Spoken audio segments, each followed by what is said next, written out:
Is it distracting if I drink coffee while we're doing this? Is that okay? I mean, only because your cup is the color of the Hulk. Can I do my gallon jug? Yeah, exactly. Just so everybody knows, we're a well-hydrated crew.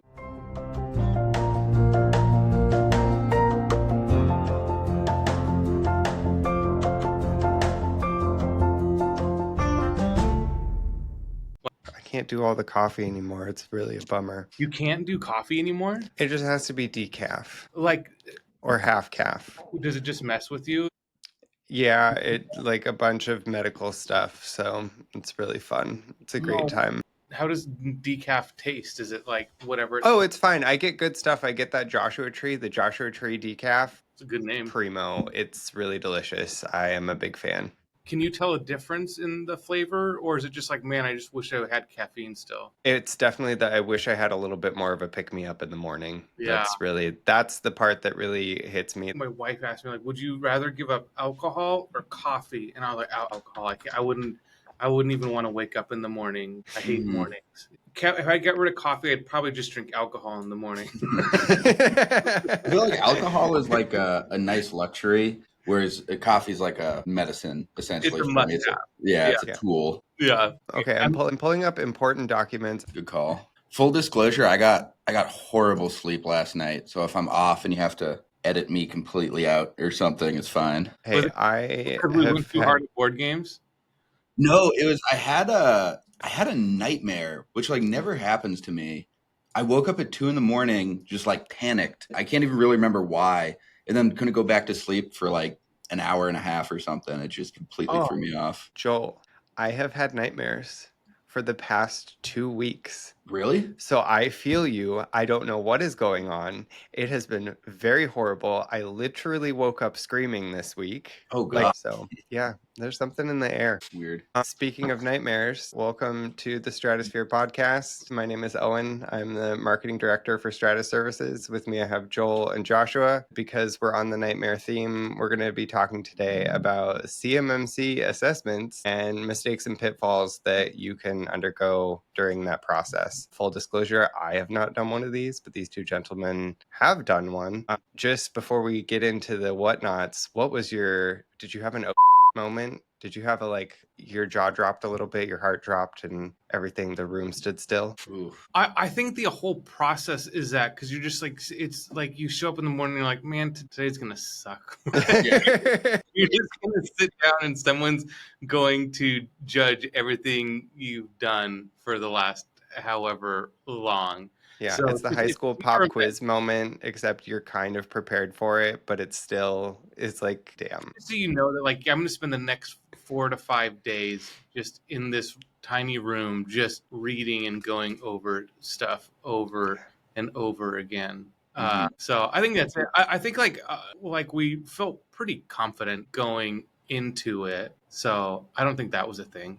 My oh no moment was when I extremely confidently went to demonstrate that we couldn't remote into a certain server and got straight in because we had missed. There was one server that kind of fell through the cracks on having something disabled, and that was the one I picked to demonstrate a certain control. So it wasn't a big deal. It was like a limited deficiency that we got to just correct. But yeah, that was embarrassing. So I guess let's go ahead and just jump in then. Joel, you're the maker of the outline for today. So I don't know who wants to take mistake number 1, but we're just going to hit some highlights of mistakes that were made or that could be made in going through the CMMC assessment process. Whoever wants to get on first, be my guest. I guess I'll take number 1. Mistake number 1, underestimating the time commitment. I think that's something we've seen a lot. People kind of assume that this is another type of security theater, just a compliance checklist where they can just sort of pencil whip, a bunch of paperwork and be done with it, which it's very much not. So they think there's something they're going to be able to knock out, in a couple weeks or maybe a month or something, when in fact we know the timeline for one of these things is far longer than that. Yeah, totally. People think it's like it's a form you got to fill out and then you're done. So definitely not that. I guess unless you're just looking for a level 1, then it really is just a form you fill out. But there is some more that goes behind it than normal, but it is just a form. Level 2 is when it's like, no, this is for real. And so to precurse that, or to maybe like shake people into a mindset of this isn't me just checking boxes, are there any things that somebody could look at right now so that they have that moment before they start, like, hi, I'm going to schedule the audit? Is there like a document or a checklist that they could just view and have that moment right now before they start doing the like schedule process? Yeah, and maybe we can post it up. We can put a link to it and then show it on the screen. But there is a control list of every single control and assessment objective that you have to go through. Okay. I think that's a great place to start. But I think the difficulty is going to be, you look through that and you're like, yep, I'm doing that. Yep, I'm doing that. You just go through and you check them all off. I'm doing it all. But the one thing to do it, it's another thing to prove it. Gotcha. So now go through and prove it and show how it's enforced. So, how do you actually make sure that it really truly is happening, and how do you prove that it is? That's where the audit piece comes in, that makes this so much more difficult. It totally makes sense. Okay. Mistake number 2 then. We are moving on. Yeah, so not properly scoping the environment. I think that's the biggest and maybe the easiest mistake to make. There's very specific rules how you scope your assessment boundary to decide what an assessor is going to come assess. And then within that, there's different asset classifications that have different rules about what kind of controls have to be applied. And it's a pretty complicated thing that it's the first thing you should do, and it kind of dictates the rest of the work you're going to do. So making a mistake there can really like set you off in the completely wrong direction if you don't understand it properly. And is that something that is like an in-house making your guidelines, or it's better to have somebody from the outside, give you parameters and then you fill them in? Yeah, it's the kind of thing that you can go look at all the scoping guidance, read through it, and try to do it yourself. And certainly, I think some IT departments and people with cybersecurity experience can go competently do that themselves. I think for particularly a lot of smaller businesses, it's not something you're going to want to do yourself. You're going to get much better results by bringing in someone who has experience with it, just to help get you started off. And I think that might even be like, we talked about going through the controls. Even the better way to start was maybe going through, well, what is my boundary?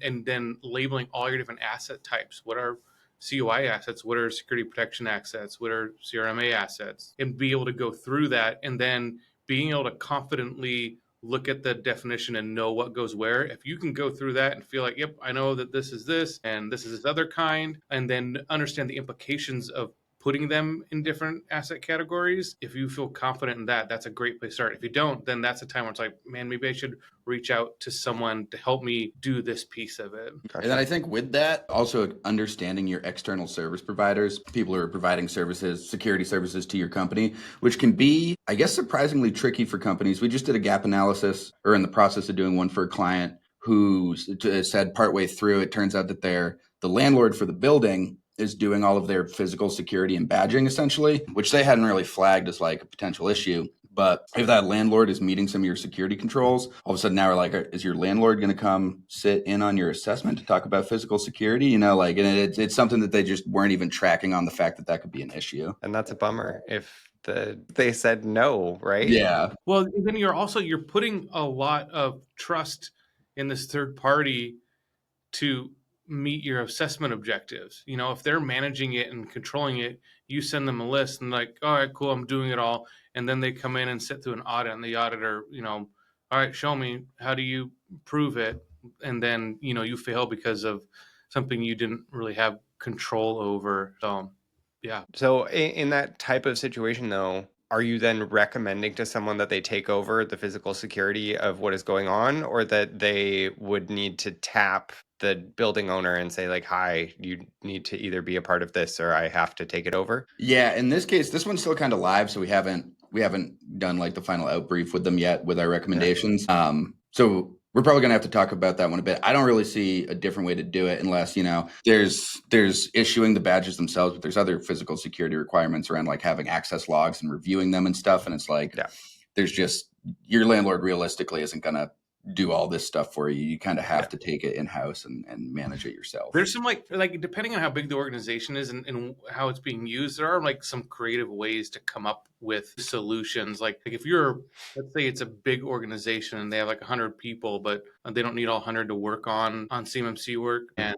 the landlord does all the access control. Well, you might set up one room in your office that you can do the access control on, and only CUI work happens in that room. So, I mean, there's things you can kind of come up with to help solve that, but that also might not be realistic. Maybe it's like, no, we need this whole area to be able to do it. And then in that case, you might have to augment how you're currently doing access control, and the landlord option no longer works. But I mean, it's like a discovery process, going through it, bringing the eyes that an auditor is going to bring to it, trying to educate them, and then, ultimately working with the organization to help them make a business decision on the best way to implement it and meet the requirements, not just the requirements, but also the needs of the organization. For sure. It's giving me big Severance vibes. They go up the elevator and they switch over and they're like, no, I don't know anything about the CUI that I was just working on for 8 hours. So mistake number 3 then, Joel, are you taking the beginnings of all of these? Is that how I guess I am. Relying too heavily on MSPs or your IT team. So this is another one we've seen a couple times recently, where they have an IT department and they're like, well, so-and-so, our like one IT guy is looking into it. We think he's got it handled, which I think is very seldom going to be the case for someone who doesn't have experience in this type of like compliance-based cybersecurity, who it's their first foray into it, trying to do it for you is kind of a recipe for disaster. Well, it's also like, even if we were to go in and say, yeah, we'll take this over for you guys and help do the entire thing. If I were it was just Joel himself doing absolutely everything, that's also a recipe for disaster. Like it's like you need multiple people involved.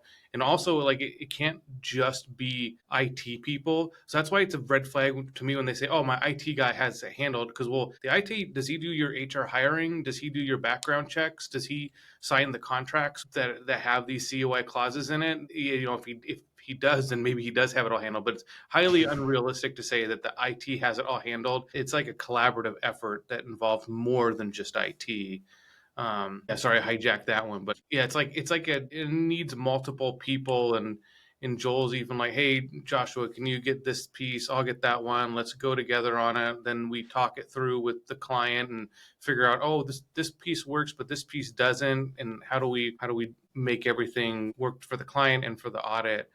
And like Hugh said, is like not only just the IT guy, but sometimes it's like, well, I have an MSP and they do it all. So they do all this stuff and we're good. And they're like, unless the organization is like set up to do the CMMC stuff separate from the rest of their clients, and they're specifically working with a bunch of, other DoD contractors where they know how to segregate things, then that's probably also a recipe for disaster. I mean, even if it was just a technical problem, it would be really hard for one person to handle just the technical side of it, and then throw in the fact that it's not just a technical problem. There's policy and procedure and personnel and physical security and all these other things.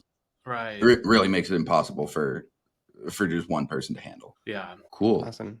Mistake number 4. On to the next one. Go for it.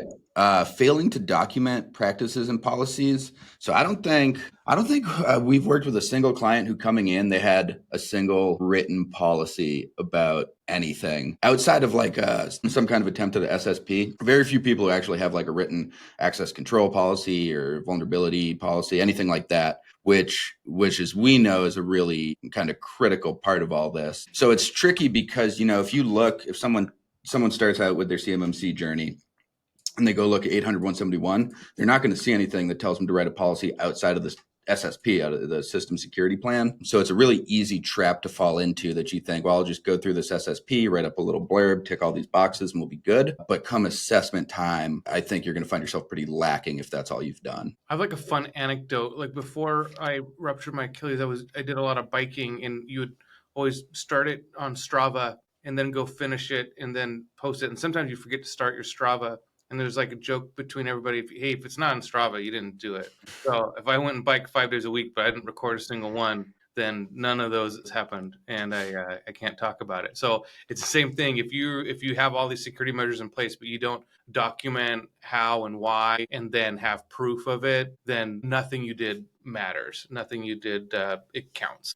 So this is another place where I like to give people, a leg up in the process. Is this something where there are tools, templates, etc., that exist for people that are shareable, at least to get them started on these things? Or this, because it's so granular and every business is a little bit different, that these procedures kind of have to fit, the exact business that you're running, the exact organization size, etc.? Or are there some generalized rules that you can start building something out from? Yeah, there's a lot of people, kind of everybody's got their own set of policy templates.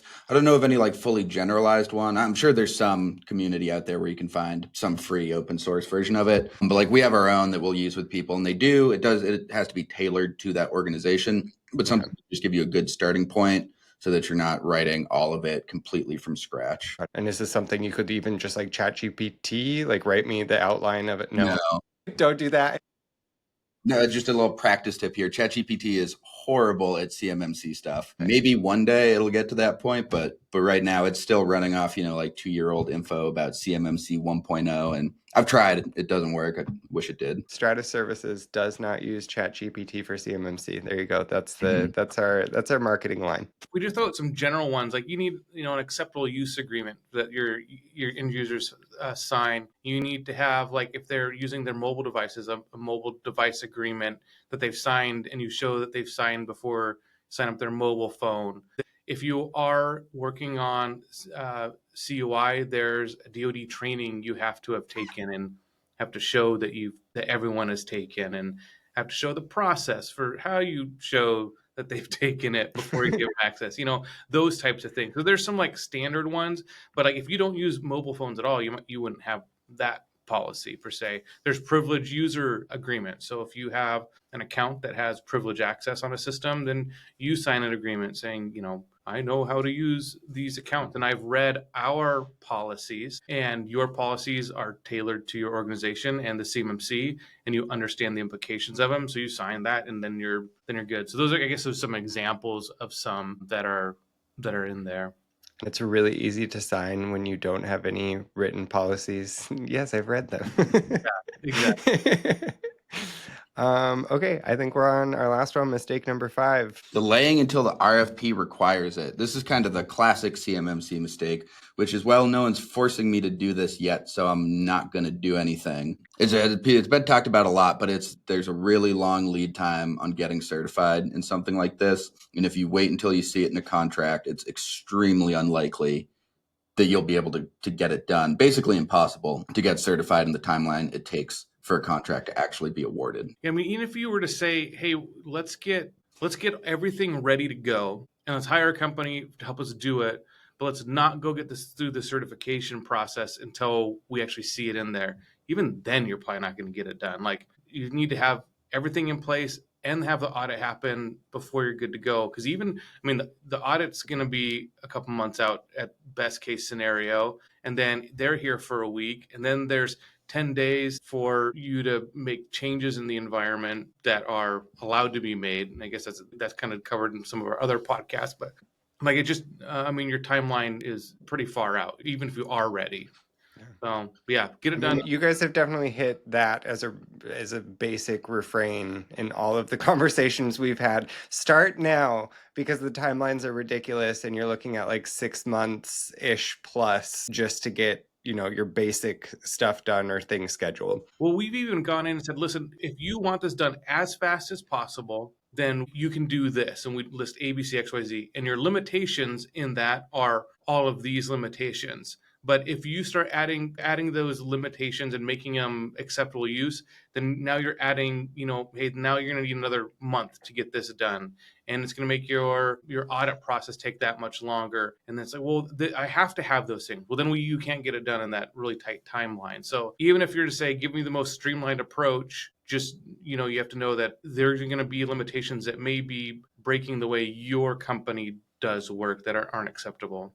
So I think that's a pretty good, pitfalls to look for as you start going through the process. The take-home message in all of this, as it has been for every podcast, is start the process now, even if you're thinking about it, even if you're thinking about it. This is not something you can do overnight. So make sure that's priority number one. I don't think we have not said that in one of our conversations about this.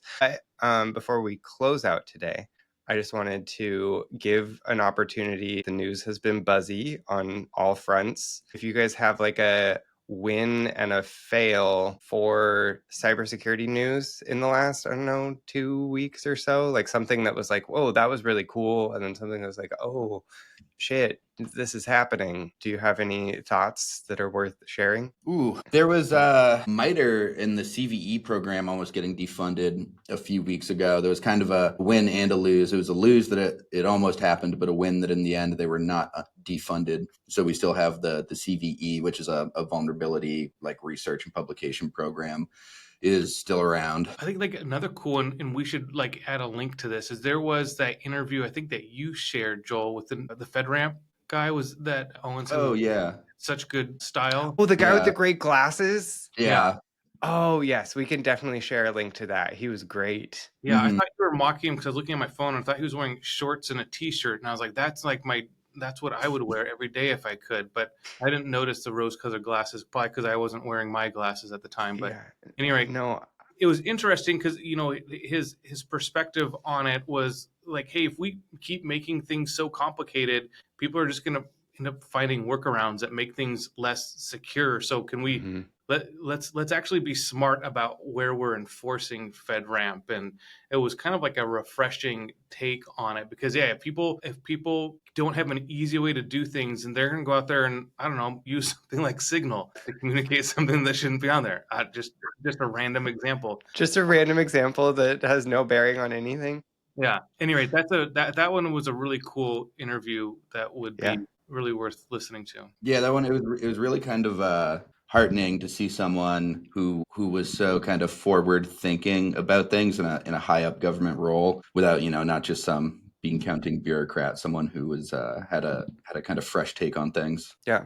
No, the cutting of red tape for an actual purpose rather than just saying, we're going to cut red tape. It was like, no, this is the reason why, well thought through. I appreciated it. And yes, the sense of style, just anyone who's that like sure of themselves in how they are presenting themselves and saying, this is my fashion, this is my I love it. I love it so much.